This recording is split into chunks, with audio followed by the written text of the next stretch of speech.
Roles of the President, Group 5, Chief Diplomat. How does the President represent the country in the international community? The Chief Diplomat role means the President is the face of the United States, presents to the rest of the world. Article 2 of the Constitution gives the President the power to appoint foreign ambassadors. These ambassadors represent the United States to other countries and to the United Nations. The United Nations is an international organization of 193 nations devoted to addressing global concerns and issues.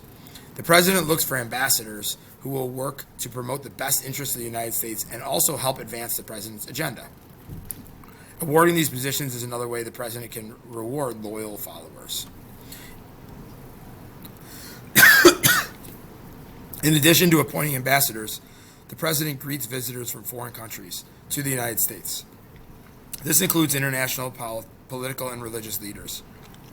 This role has increased as the United States has become more of a world power and as the world has become more interconnected. Finally, the Constitution grants the President the power to negotiate treaties with other nations. The Senate serves as an executive council to advise the President on treaties, but most presidents have negotiated treaties on their own and then have presented them to the Senate for review. The President also can establish executive agreements with other governments. Executive agreements are similar to treaties, but they do not have to be approved by the Senate. President Jimmy Carter's efforts to bring peace to the Middle East are an example of the President acting in the role of chief diplomat.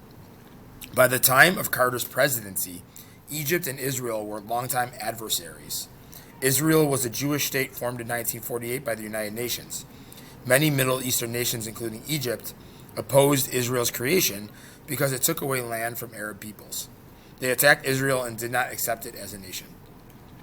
President Carter met with President Anwar Sadat of Egypt and Prime Minister Menachem Begin of Israel.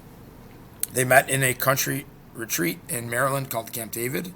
With the president's support, Sadat and Begin began an agreement after 13 days of negotiations. In 1979, they signed a historic peace treaty between Egypt and Israel known as the Camp David Accords.